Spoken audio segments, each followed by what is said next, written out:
I sure will. Stanley W. Cheslock. Cheslock.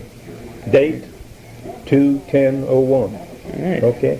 And how old? Let's see. How old were you when you were? Let's see. Let's see. How old were you, and what were you doing whenever the United States decided to enter the war?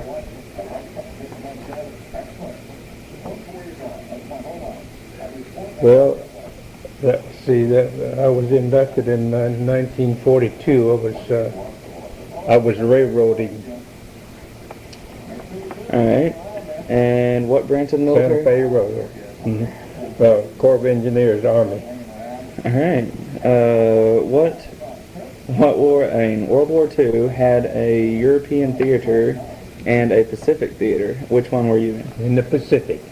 All right. What rank did you enter in the military as? And what rank were you whenever you? Private first class when I went in, and I came out as technician 4. Uh-huh. All right. And how many campaigns were you in? How many campaigns were you in? Oh, that's reading that like 5 or 6, I believe, in that theater in Pacific Theater. And which ones were they? Which ones were they?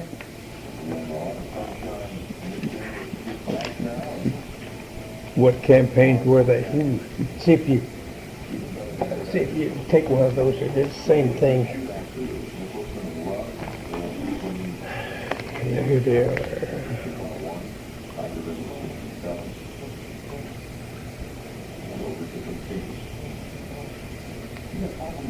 One, two, okay. Do you see that one?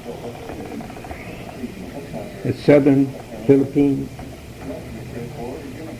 Luzon, New Guinea, and Bismarck Archipelago. All right. Let's see. What's the next one? What's the next one? Let's see. How long were you in the military? We get over in 33. I was over there. We arrived in Rockhampton, Australia, in March 43, and left the Philippines after the war was over in 1945. So 2 years. 2 years. In the What was the worst moment in the war? The worst moment was when we arrived and we were in the bay, ready to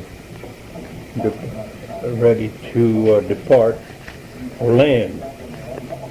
So we finally got off the boat, or the boats. There was a lot of them, see. And we finally got on the land, and of course you had a lot of trees, banana trees and so forth. And it was necessary to dig a foxhole right quick. So Buddy and I dug one, and just in time, because we had where we were located. It was adjacent to a Tacloban airstrip. Then you had the water, see. Then you had a mountain over here and a mountain over here, and those jacks were coming down between the mountains there, low. Yeah. We didn't realize how close they were until they got there, and they got there mighty quick. Treetop, so you had ricochets while they were shooting and all that. In fact, when I was in a foxhole with this buddy, he had a piece of board laying there, like had his head on it. Boy, it just missed him. Ricochet shell. That was my scary moment. Yeah, that's pretty scary. Well, what was the happiest moment in the war? The happiest? Well, during all of this accumulated 86 points. Points are determined by the years that you were in the service, and they gave you points for any campaign you were in, you know. And I accumulated 86 points, and that must have been about August. We left in August '45. But the happiest point was that I got to go home because I had the 86 points. And at that time, the commanding officer, he came out of his tent and standing up there, you know, and there were several of us, you know, I don't know how many exactly, but a bunch of us men were going home. See.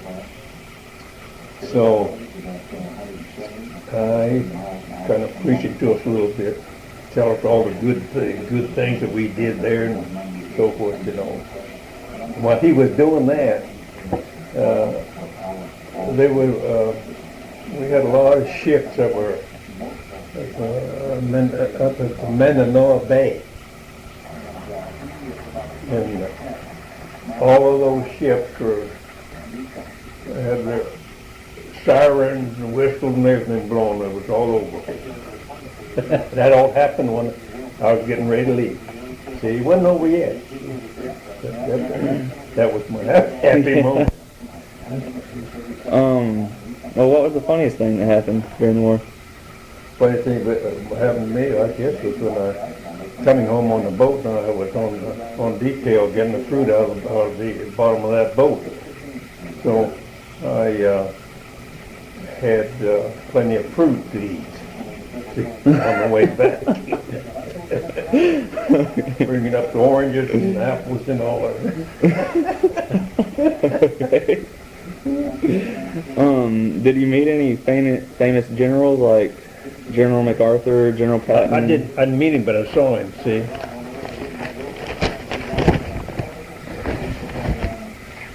Oh, that's pretty cool. Yeah. I don't know where that MacArthur. I had, here's another one. That one. This is the amphibious engineer land creatures. Amphibious is from a Greek word meaning to lead a double life. But if an amphibian engineer is accused of that usually shocking allegation, he would probably be a little grieved because he lives considerably more than just a double life. How the heck I ever got over that? How was the food during the war? How's the food? Yeah. Oh, it's fair. We had if you had a good sergeant, you see, he arranged to go out in a boat to see